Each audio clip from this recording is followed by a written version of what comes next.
Então, boa noite. Agora esta chamada está sendo gravada. Tá. E novamente, né, vou reforçar, por favor, se vocês estão acessando esse material que eu estou fazendo para vocês, me deem feedbacks, tá, do que vocês estão achando. Então, eu acho que hoje a gente vai entrar um pouquinho no romantismo, eu vou contextualizar um pouco para vocês, para a gente entrar de fato na leitura que eu quis trazer para vocês aqui hoje. Eu acho que muita coisa do que eu já falei, eu já contextualizei na semana passada, né, mas eu acho que alguns pontos que é importante a gente destacar é o seguinte, que onde, né, em que momento mais ou menos a gente está no Brasil nesse momento, a gente está um pouco já na independência, né? Então, só lembrando, né, o Brasil ficou independente em 7 de setembro de 1822, né, quando teve, né, a independência de Dom Pedro I, independência ou morte, enfim. Que isso entra muito na questão que a gente discutiu na semana passada sobre, né, como as nações são formadas através da narrativa, da história e toda essa idealização do passado, né, que foi justamente isso que aconteceu.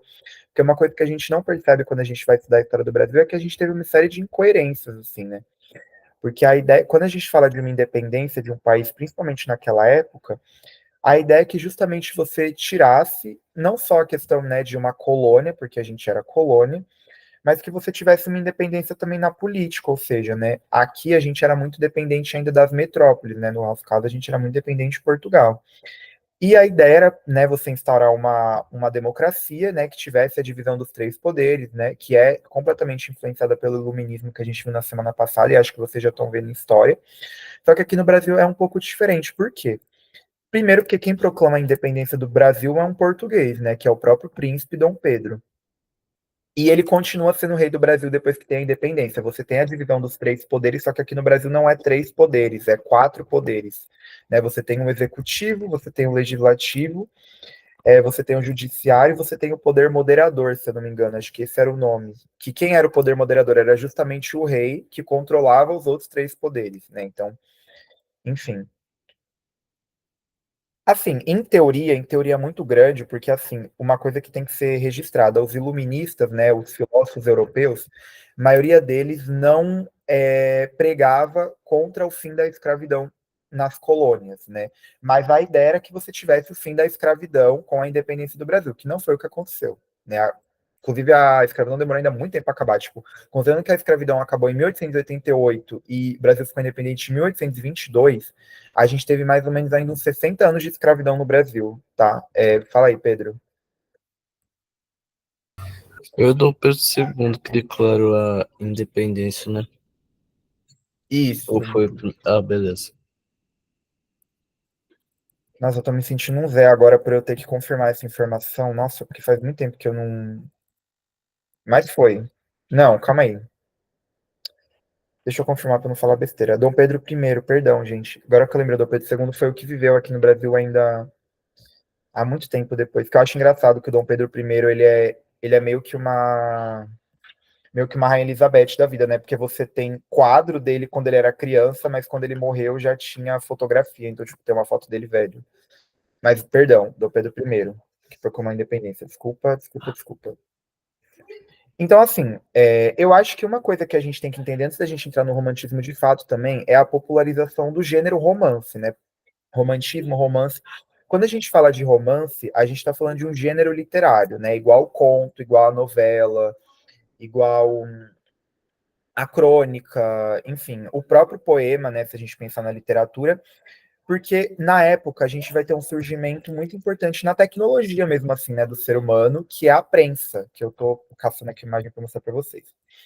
A prensa, ela literalmente era uma, como se fosse uma impressora, né? É literalmente tipo assim, você colocava tipo a tinta num molde, num carimbo mesmo, tipo super antigo, e você conseguia, tipo, fazer mais rápido jornais, folhetins, enfim. E, tipo, isso pode parecer muito, nossa, meu Deus, pra gente hoje, mas isso foi muito, assim, muito se discute isso até no campo da arte mesmo, de que foi um puta avanço, assim, na popularização das coisas, porque agora você, tipo, não produz as coisas, assim, com tanta demora, né? Agora você tem uma produção em massa, você tem uma tecnologia que, de fato, ajuda a produzir as coisas muito rápido. Isso foi, tipo, assim, um puta avanço, não só para essas coisas, mas como para nossa sociedade, assim, no geral, porque cada vez mais as pessoas estavam tendo acesso a conteúdos. Então, tipo, pensa que cada vez mais pessoas estavam tendo acesso a revistas, a jornais e tudo mais. Foi uma produção em massa mesmo. né? Isso também está completamente ligado à Revolução Industrial, então, tipo assim, nunca no mundo se viu uma produção de coisas tão grande igual nesse momento. Claro, né? Hoje, com muito mais tecnologia, mas daquele momento do mundo para antes, você nunca tinha visto uma produção em massa tão grande de produtos. E a prensa está muito ligada nisso. E se a gente parar para pensar, né, o que as pessoas mais consumiam na época? Jornal. E vai surgir uma parte do jornal conhecida como folhetim, né? O que é o folhetim? O folhetim é esse espaço do jornal que é como se fosse o comercial de TV, digamos assim, né, hoje em dia. Né, os anúncios que a gente vê nas redes sociais. Que é, tipo, literalmente no folhetim, era uma parte do jornal que era dedicada para contar piada, charada, mostrar produtos de beleza, receitas de cozinha, era como se fosse um entretenimento, assim, uma parte do jornal de entretenimento. E dentro dos folhetins você vai ter os romances, que eram histórias que eram publicadas, e era literalmente como se fosse novelas que a gente acompanhasse, embora o gênero novela, o gênero literário novela e o romance são extremamente diferentes. Mas qual que é a ideia? Então, por exemplo, era uma história que o autor começava a publicar, só que ele não publicava a história toda no folhetim. Ele publicava partes da história e ele, tipo, não publicava partes aleatórias. Tipo, por exemplo, finge que era um romance sobre um homem que está traindo uma mulher. Então, tipo assim, ele deixava meio que o plot twist em uma outra edição da revista, porque as pessoas tinham que continuar comprando a revista para poder ler a história, né? E aí entra uma outra questão de consumo e tudo mais, enfim. Então, tipo assim, às vezes ele guardava os melhores momentos para outra edição da revista. Por quê? Porque isso vai, tipo, fazendo com que as pessoas vão comprando mais a revista e lendo mais a história, porque vai gerando uma curiosidade. Então, até o romance, ele era, tipo, muito bem pensado. E, obviamente, ele foi exportado da Europa, né? Tipo, ele começa, assim, ali na França, em Paris. E como, né, você estava tendo uma modernização do Brasil naquela época, porque o Brasil ficou independente. Então, você precisa buscar inspirações, né, para o Brasil se tornar também uma nação. E óbvio que você vai buscar inspiração na época, você vai buscar em Paris, né? Porque Paris era uma das cidades mais modernas, assim, da Europa e do mundo, enfim. E também tinha muito essa cultura do jornal lá, do folhetim, do romance, então o Brasil vai se inspirar muito em Paris para poder fazer essas mesmas coisas. Até aqui, tudo bem, gente? Ficou claro para vocês essa questão?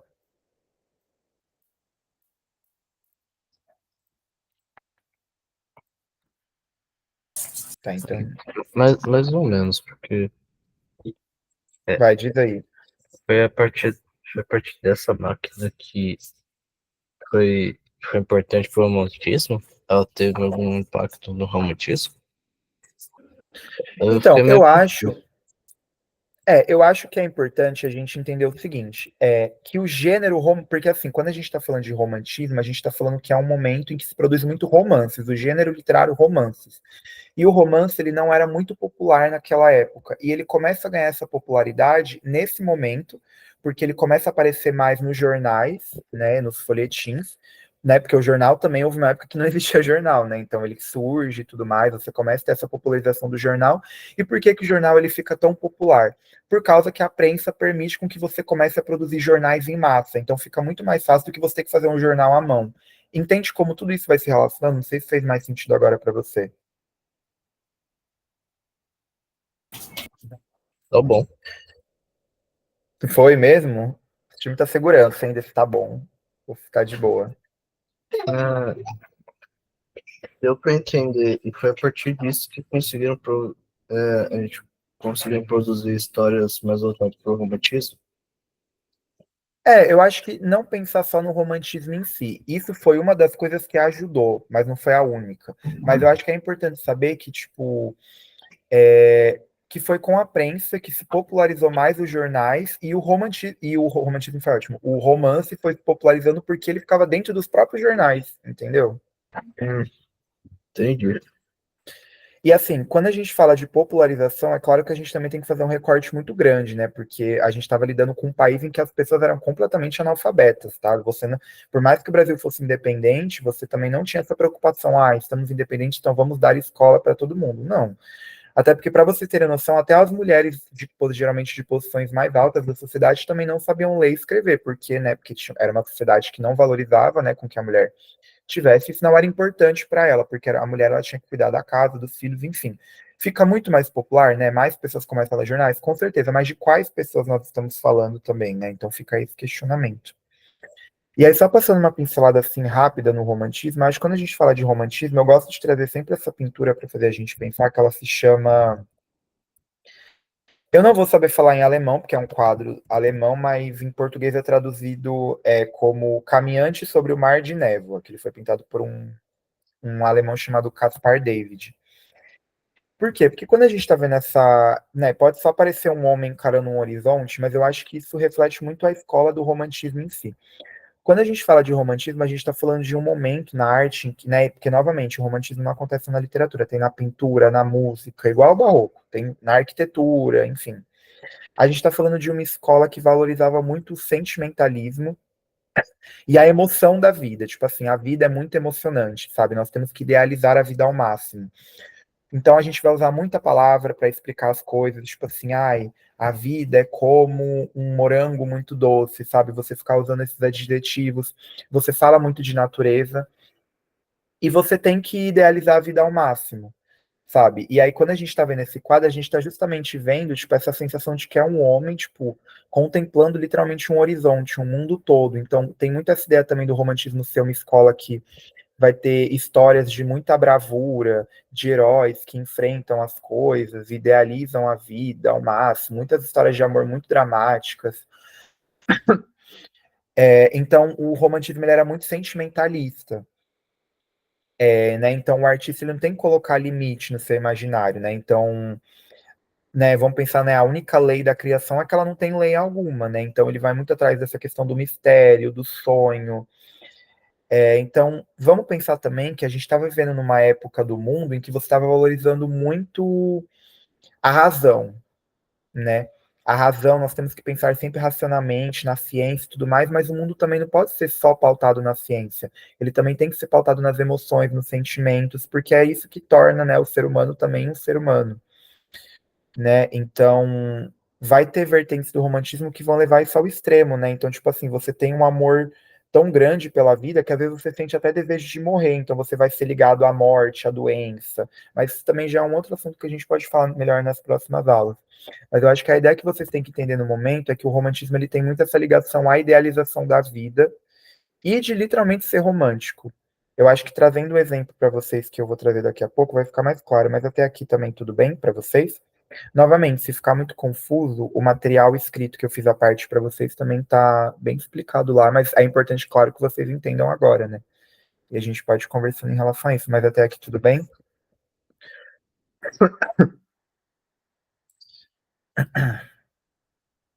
Ok. Bom, então. Mas aí vamos pensar no Brasil agora, né? Vamos voltar lá naquela questão que a gente trouxe, de que, ok, o Brasil é independente, agora ele precisa contar uma história, né, um mito dele para os brasileiros. Só que o romantismo brasileiro, ele não vai querer nada de fora, né? Por quê? Porque se é uma cultura brasileira, se a gente está criando uma cultura brasileira, que sentido faz a gente trazer uma coisa de fora? Então a gente tem que começar a olhar um pouco mais aqui para dentro. Só que a gente tem que pensar algumas coisas, né? Primeiro a gente tem que eleger um herói brasileiro, né? A gente tem que eleger um mito, um símbolo, né? Algo que faça as pessoas acreditarem de que nós fazemos parte de uma coisa só. E aí vamos pensar em uma coisa, né? Em três, na verdade. Que povos a gente tinha vivendo aqui no Brasil nesse momento? Isso eu falei para vocês no Barroco, quem lembra? Né? Três povos assim, entre aspas, mas vamos pensar três etnias, digamos assim, né? Três raças, vai. Quem eram essas três raças que viviam aqui? Oi. Pera, repete a pergunta que travou. A gente comentou isso na aula que teve Barroco, né? Que a gente via que eram pessoas muito diferentes que conviviam aqui juntas. Quem eram, vai, essas três etnias, essas três raças que estavam convivendo aqui? As raças, tinha os europeus, Sim, mas europeus especificamente quem da Europa?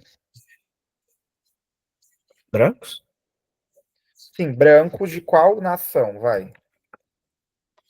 português, Portugueses, português, ok. Já foi um. E os outros dois?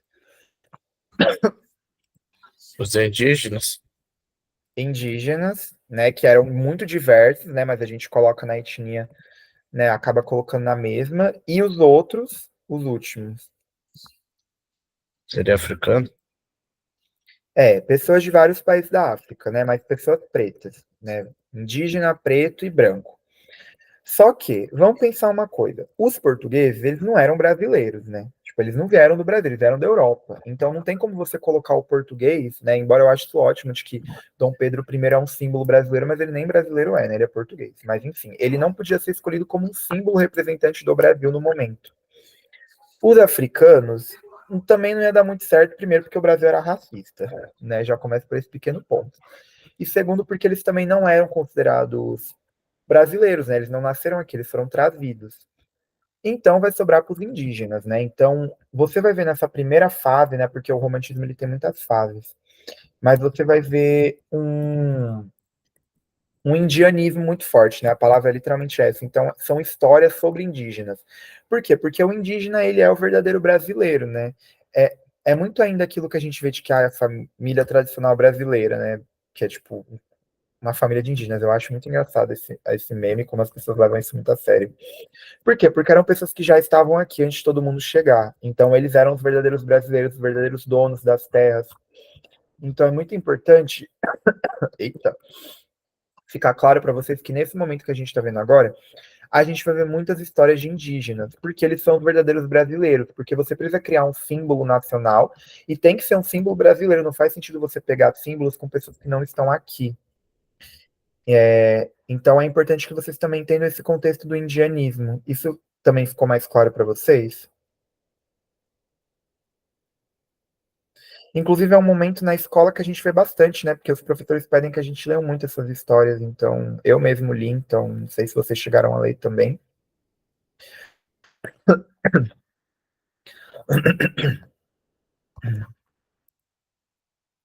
Inclusive, esse quadro se chama Moema e é um quadro brasileiro. Ele foi pintado. Victor Meirelles era brasileiro ou era português? Bem lembrado. Ele era brasileiro. O quadro se chama Moema e ele foi pintado pelo Victor Meirelles. Mas até aqui tudo bem, gente? Essa questão do indianismo?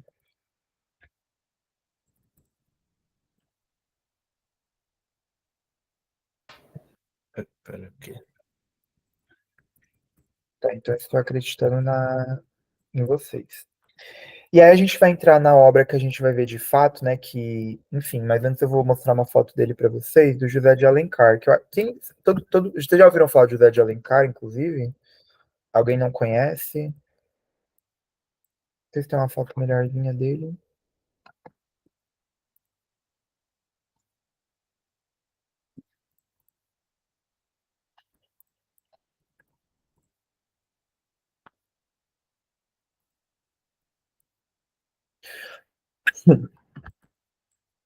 Bom, mas enfim.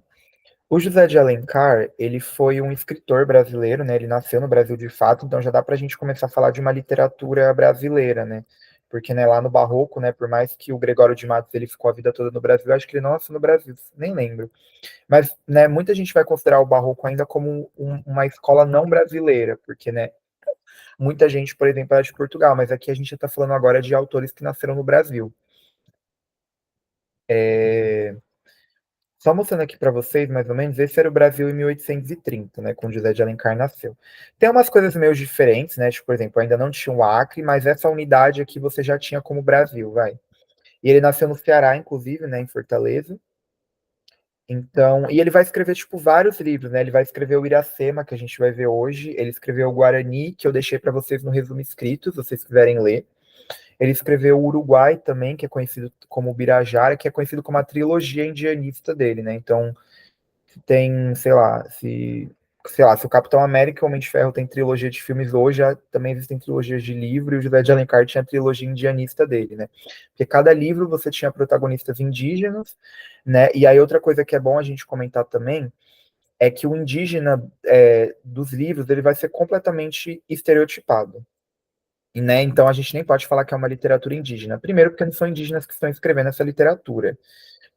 E também porque né, né, é um autor branco escrevendo sobre personagens indígenas. E aí, novamente, sempre que você vai contar essa história, esse mito, você precisa contar de um jeito muito bravo, né, muito idealizado, ou seja, os indígenas vão ser completamente deturpados. Que, inclusive, uma coisa é bacana de lembrar para vocês, de curiosidade. No romantismo europeu, o romantismo na Europa vai resgatar muitos elementos da Idade Média. Então, você vai ter de novo histórias de cavaleiros, de princesas, dessas coisas, só que, novamente, você precisa exaltar a cultura brasileira. É que no Brasil a gente não viveu a Idade Média, né? Você não tem cavaleiro, dragão, princesa, bruxa, essas coisas no Brasil. Só que você vai meio que transformar o indígena no cavaleiro brasileiro, né? Literalmente o cavaleiro de armadura, de cavalo. Então, se vocês perceberem, os personagens por exemplo, os indígenas homens do romantismo, eles vão ser completamente retratados como se eles fossem bravos cavalheiros, né? Com físico assim impecável, né? Fortes, bravos, corajosos. As mulheres indígenas vão ser completamente retratadas igual princesas, então submissas, vulneráveis, virgens, né? Então você vai ter um pouco esse estereótipo, né? Porque, enfim, é um estereótipo que você está colocando sobre determinados povos, né? Não necessariamente todos eles vão ser assim. Então, né? E aí é muito bom também a gente entender que, ok, por mais que sejam personagens indígenas, não pode ser considerado uma literatura indígena, porque não foi escrito por pessoas indígenas, né? Você tem o olhar de uma outra pessoa através dali. Até aqui também tudo bem para vocês, antes de eu começar a mostrar para vocês já o evento, para ficar mais claro? Diga aí, Pedro. Pera aí, professor. Tô esperando. Você tinha dito que, mas, assim, na sua opinião, você acha que, tipo, as histórias de cavaleiros lá eram, eram ruins? Não, eu digo assim, eu não tô dizendo que são ruins, é porque, tipo assim, o romantismo ele vai resgatar algumas histórias, né? Toda essa questão, né? Porque quando a gente volta na Idade Média, a gente tem muitas essas histórias de cavaleiros, né? A gente vai ver, por exemplo, o Rei Arthur, o Cavaleiro da Távola Redonda. Você vai ter muitas essas histórias de princesa e tudo mais. E o romantismo europeu ele resgata isso. Só que no Brasil não tem como você ter isso, porque volta no que eu falei, a ideia é você trazer uma cultura brasileira, então você tem que ter só o que tem aqui. Então como é que você vai trazer cavalheiros e princesa e bruxa e dragão, sendo que não tem isso no Brasil? Tipo, você não tem isso antes para você trazer. E aí, eu não sei se eu quis dizer que é ruim, tipo, não, tipo, na verdade eu não tenho nada contra, assim, o que eu quis mais mostrar para vocês é que você vai pegar elementos de lá e você vai elementos de personagens de lá da Europa e você vai retratar em personagens daqui. Então, tipo assim, volta no que eu falei novamente. Eles estão olhando aqui no Brasil. O que que a gente tem aqui no Brasil? A gente tem povos indígenas, né? O indígena, né? O brasileiro que nasceu aqui de fato, que nasceu nessas terras.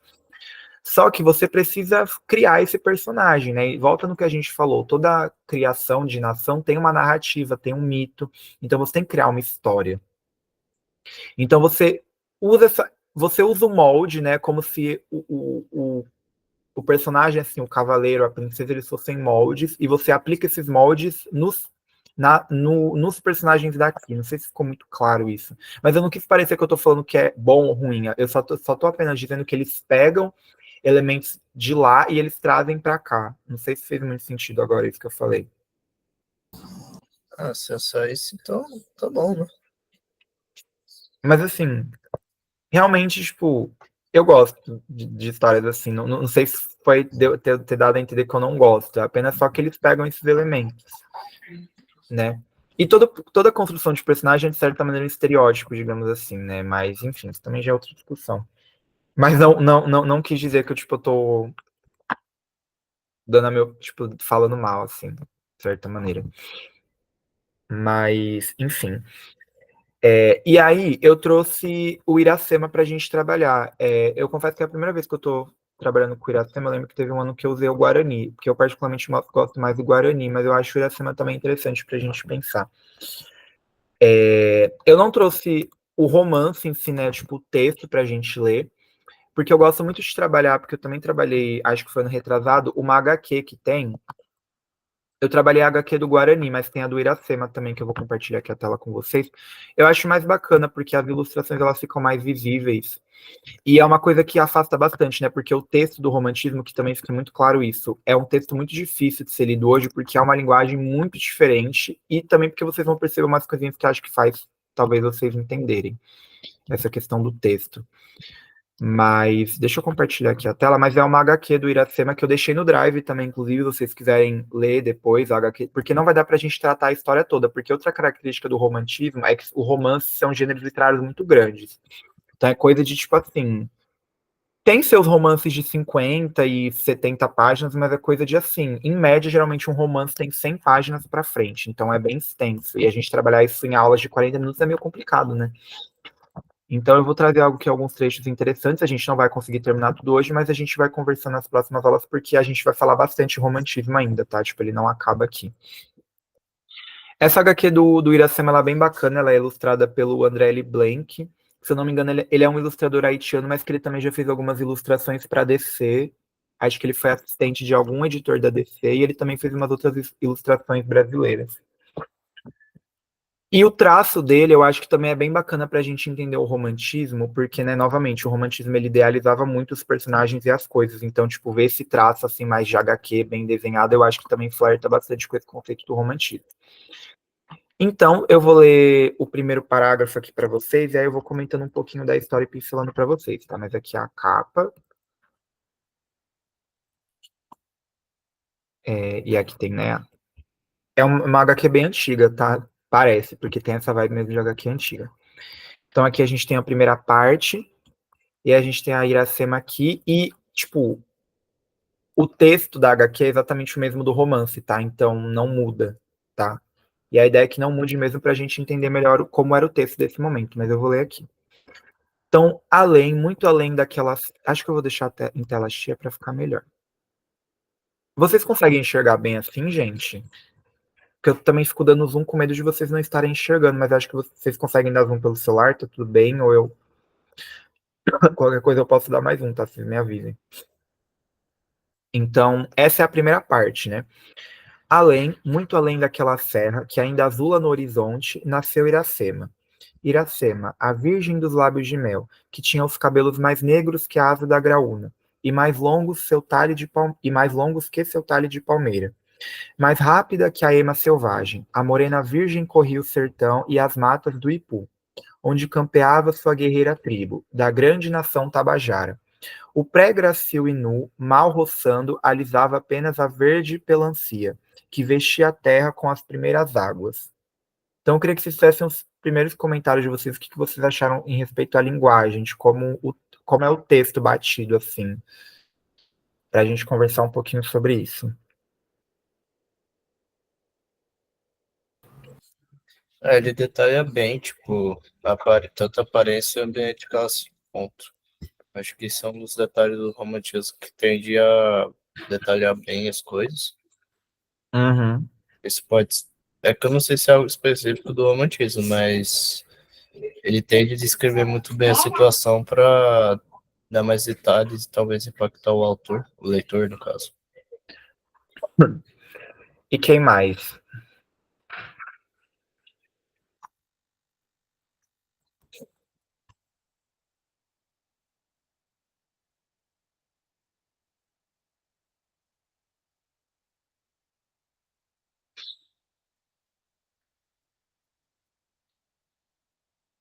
Uma linguagem muito coloquial e formal. Você tem uma linguagem bem formal. Eu acho que mais formal do que coloquial, perdão. Mas tem algumas palavras que talvez na época eram bem mais usadas de uma maneira mais coloquial. Quem mais percebeu outra coisa? Assim, uma pergunta ainda no que o Pedro falou. É uma descrição, né? Você está descrevendo, mas é uma descrição objetiva ou é uma descrição muito subjetiva?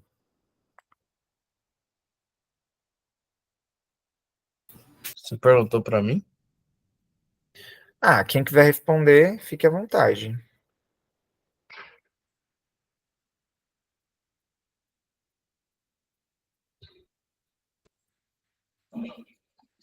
Eu acho que pode ter. Eu acho que foi isso.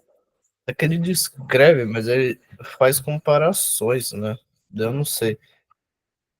Sim, Esse...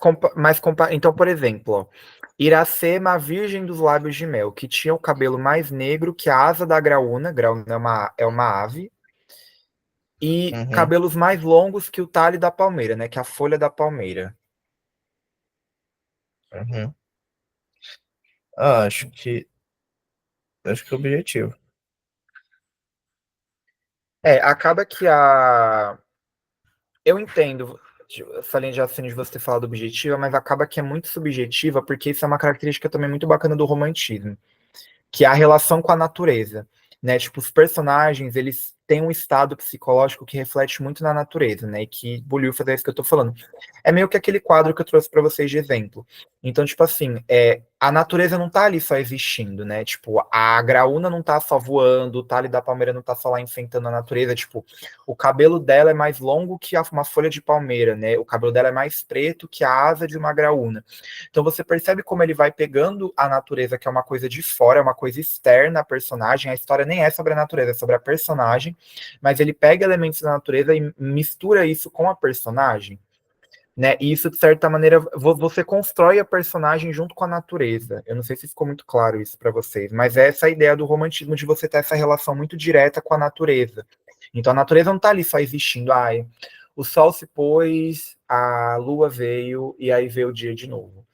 Ai, o chão hoje está muito verde. Não, tipo, você percebe que ele vai pegando coisas e relacionando com os personagens, porque o romantismo, né, o gênero literário romance, né, a gente está falando do gênero literário romance, é um gênero que vai falar muito não só de elementos externos do personagem, mas como elementos internos, né? O que ele está sentindo, o que ele está pensando, né? É a psicologização dos personagens. É literalmente você, tipo, não só falar de como o personagem está se sentindo por fora, mas também por dentro, o que ele está sentindo, o que ele está pensando, como ele está reagindo com o que está acontecendo. Eu não sei se isso também ficou muito claro para vocês, mas até aí tudo bem?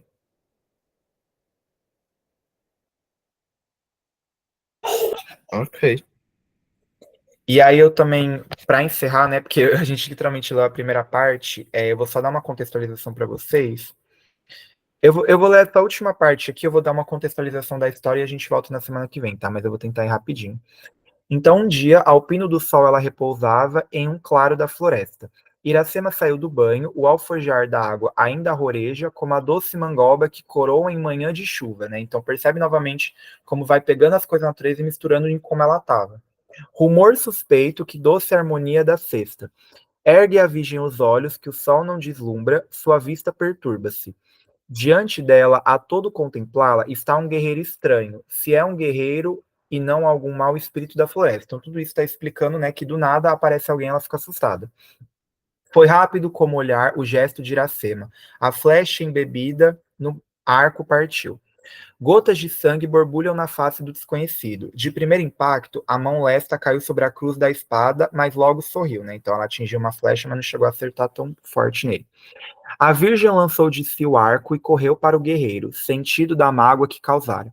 A mão que rápida ferira estancou mais rápido e compulsivo sangue que gotejava. Depois Iracema quebrou a flecha homicida, deu a haste ao desconhecido, guardando consigo a ponta farpada. E aí o personagem fala: Quebras comigo a flecha da paz? E a Iracema pergunta para ele: Quem te ensinou, guerreiro branco, a linguagem de meus irmãos? De onde vieste a estas matas que nunca viram outro guerreiro como tu? Aí ele responde: Veio de bem longe, filha das florestas. Venho de terras que seus irmãos já possuíram e hoje tenho os meus. Bem-vindo seja o estrangeiro aos campos dos Tabajaras, senhores das aldeias, a cabana de Araquém, pai de Iracema. Então, contextualizando a história, é uma história, né, de amor sobre o Martim, que é esse personagem aqui que tá com ela, que ele é um português que veio de Portugal, mas é amigo de uma tribo rival de Iracema, né, que isso é um spoiler do livro. Mas a Iracema, ela é filha do pajé Araquém e ela é da tribo dos Tabajaras. E a tribo dos Tabajaras é uma tribo que, durante o livro, ela vai estar em guerra com a tribo dos. Como é o nome? Peraí, perdão, que eu esqueci, eu tô pegando. Dos Pitiguaras. Então, é uma guerra de Tabajaras, que é a tribo da Iracema, com dos Pitiguaras. E o Martim, ele é amigo dos Pitiguaras. E aí você vai ter uma história de amor durante isso, né? Eles vão se conhecer, a gente já percebe alguns elementos, né? Então a gente tem um relacionamento de uma mulher indígena com um homem branco europeu português. Né? Tanto que ele fala: venho de bem longe, filha das florestas, venho das terras que teus irmãos já possuíram e hoje tenho os meus. Né? E aí, né, quem te ensinou a linguagem, quem te ensinou a linguagem dos meus irmãos, guerreiro branco? Então, né, ele é convive ali com aquelas outras tribos indígenas, então acho que isso dá um pontapé assim para a história que a gente vai ver na semana que vem. Eu também não quero tomar, né, muito intervalo de vocês.